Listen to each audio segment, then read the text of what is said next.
These are some important climate stories that I'll bring you right now, and then I'll show you that amazing video of more interruption of the ruling elite, which I love. It's my happy place. This is from Earth.org. G20 countries invested more than $1 trillion in fossil fuels in 2022, despite international pledges to phase out subsidies, a new report shows. We're investing, and this is G20. This is a lot of countries. This is not just the US. We're investing in fossil fuels. We're investing in destroying this planet. Even as the oceans heat up, even as we have all kinds of climate catastrophe hitting us, even as Maui burns to the ground, even as you have hurricanes hitting Southern California for the first time ever, even as hurricanes are getting larger and more frequent, and the droughts, the Colorado River doesn't even reach the ocean anymore. Even as all of this is going on, we're investing in fossil fuels. We're spending more money to get more fossil fuels. Absolute insanity. And that's how our system works. That's how our system is set up. And invested $1 trillion in fossil fuels. Some of that is subsidies. Some of that is big banks investing in them. Some of it's government subsidies. But it's just pure insanity. And here is another report that you need to know about who is causing the most climate crisis. Study finds, this is from the Canary, which is a good UK outlet, which you can find at radindymedia.com. Study finds U.S. super rich 1%, the top 1% of American families generate more CO2 emissions than the poorest 50% of the country. 1% create the same emissions as the poorest 50%. A new study has once again proven that billionaires are causing the climate crisis. It offers us more proof, if we needed it, that the super rich are generating a shocking proportion of greenhouse gas emissions. August 17th, PLOS Climate published new research which quantified the carbon footprints of U.S. households. The paper tracked emissions, greenhouse gas emissions of households according to their income. Specifically, the authors assessed this across the 29-year period from 1990 to 2019. And the study found that the super rich 1%, and I don't know how much you have to make to be in the 1%, but it's a fucking ton of money. It's certainly well over multimillionaires. Top 1% have been responsible for more greenhouse gas emissions than the poorest 50% of households. And then they also mentioned that it's been found that the U.S. has been responsible for 40% of excess global carbon emissions between 1850 and 2015. 40%. And you might go, well, 40%, U.S. responsible for 40%. Well, at least it's not over 50, so we're not even over half. Yeah, but per capita, that's like most of it. We are 4%, a little over 4% of the world population, and we have created 40% of the greenhouse gas emissions. Okay, so all of that leads up to this. This video, latest from Climate Defiance, an amazing group that has been interrupting lawmakers, interrupting the ruling elite, interrupting Harvard board members, interrupting and shaming in their faces anyone they can who is the powerful. They're in the group of the powerful that can actually make the decisions that stop this kind of thing, that stop investment in fossil fuels, that stop us on this path. Because yes, individual stuff is great. Believe me, I work very hard to not use plastic bags, okay? So I'm not saying don't do individual things, but that's not going to save us. Me not using plastic bags, and by the way, I fail some of the time, but I try. Me not using plastic bags is not going to fucking solve the climate crisis. It's not even going to solve the plastic crisis, okay? We need power structures to shift the way they behave.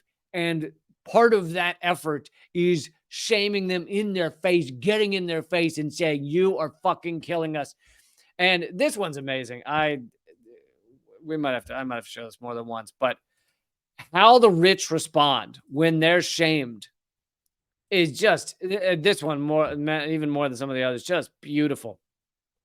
So this is in a Nantucket, it's posted by Stephen Donziger, by the way, Nantucket fundraiser for the Massachusetts Governor Maura Healey, who apparently has, done all of this. She's behind the continued investment in fossil fuels. Obviously, she could cancel some of it. She's not. But claims to care about the environment, and she doesn't. This is classic. I mean, I think she's a Democrat. This is classic Democrats. Is whether she's Democrat or Republican doesn't really matter. But classic Democrats is we care a lot about climate crisis, and then doing fucking nothing about it. Anyway, this is a fundraiser for her. All right, now that I've talked so much about it, I feel like I have to look up whether she's a fucking Democrat or Republican. She is a Democrat. Of course she is. Okay, so here's video of a fundraiser. This is a fundraiser in Nantucket, which, by the way, when I was a little kid, I had some cousins invite me to their beach house in Nantucket. Cousins I knew a little back then, but I don't even have any contact with them nowadays. Hope they're doing fine. I wish them no harm. But they rather rich family.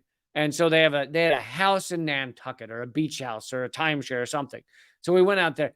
Nantucket is mainly, I'm sure there's some exceptions, but mainly the richest of the rich. It's off Massachusetts, an island, and very rich people out there. So this is a Nantucket fundraiser for Maura Healey, the governor of Massachusetts, and they're being interrupted, and it is mainly rich, very rich people there, and they lose their minds. I mean, this video starts with one of the women, for those of you listening to the podcast. By the way, the podcast is called The Leecamp Show on Spotify, if you prefer podcasts. The video starts with a wealthy woman, clearly, judging by her earrings and the fact that she's at this fundraiser, screaming at the camera, "Get out, get out." So anyway, let's take a look at this. There is no get out. The fossil fuel industry bought you out. The fossil fuel industry gave you $50,000. And fossil fuels, more and fossil fuels.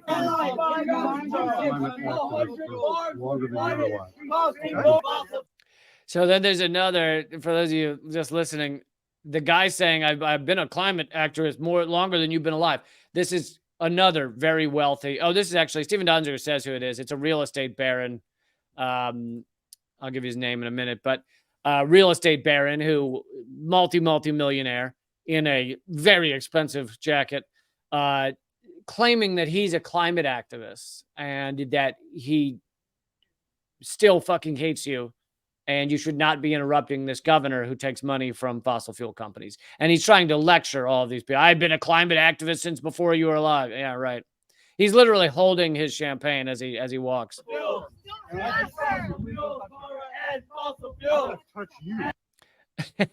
So he's hounding one of the activists, and a guy tries to stop him and says, "Don't touch her." And he says, "I'm going to touch you."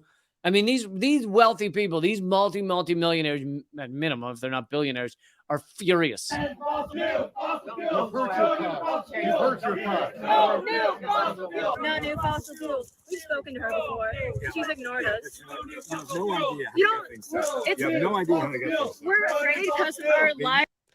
So this is another one of the wealthy guys lecturing this woman, saying, "You have no idea how to get things done." And here's the thing. If you're wealthy, there's a lot of avenues to you to get change done. Now, I assume this guy is not actually doing anything about climate change. He then, in a minute, he'll claim he has solar panels, which I'm sure will solve everything. But if you're rich, you have all these avenues, all these tools you can use. You can donate to people's campaigns so much money that they will sit on the phone for hours with you while you try and convince them of your cause. You can buy various organizations and alter the way they behave. You can act like Elon Musk did with Twitter and buy a company and then change it to your liking. If you're really rich, you could maybe buy a fuel company and shut it down. Now, of course, the rich generally don't do that. But the point is, if you have money, lots and lots of money, there are all these tools to you to create change, to change the way society works. If you are not uber wealthy, which is most of us and probably everyone in climate defiance, your tools are far more limited. You can, if you're trying to not do anything illegal, then you can interrupt things like this. You can make videos. You can write about it. If you're willing to commit quote unquote small crimes, you can argue later whether they should even be called crimes. You can lock yourself to pipelines or interrupt construction and those type of things. But there's very few tools, and these people are using one of them. And this guy is yelling at them. You have hurt your cause. You have no idea how to get things done. Yeah, I think they do, actually. I think they do. Getting in your way, interrupting business as usual, not allowing you to live in your rich fucking bubbles and just destroy this planet. That's the best they can do, and they're doing it.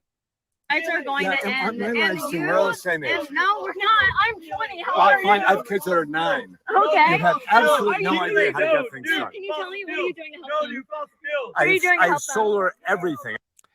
This is what he's doing to save his kids, is he has solar everything. But individual action is not the difference. It's not going to change it. I have solar in my Is your house. individual Just- act going to help us? No, the act of someone in power is If you going had half to. a brain, you would understand We how have to get no things done. money. Laura has power, and she can help save us, but But she's your not. rudeness prevents you We're from gonna talking die. to her. Who cares how rude we are? I don't mind. The woman makes a great point. We're all going to die. Who gives a shit how rude we are? And then his response is, it's tough to hear, but his response is, I don't care if you die.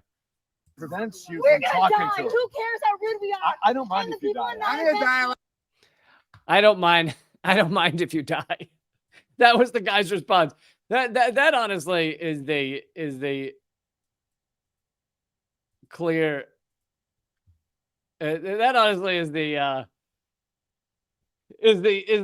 key point. They don't care if we die. They really don't. He says, I have a 9-year-old. Well, your 9-year-old's going to die in the climate crisis as well, asshole. But they're not going to be the first. See, that is part of the reason the rich are even those who understand the climate crisis, who actually look at what the scientists are saying, they believe that they'll be okay for now. They can move to the places that are doing better. They can easily move. They can easily get houses in non-fiery areas. Now, will they be able to avoid it all? No. But will they be able to avoid some of it? Longer than a lot of people. I mean, there are already millions and millions of climate refugees, and it's not the richest of the rich.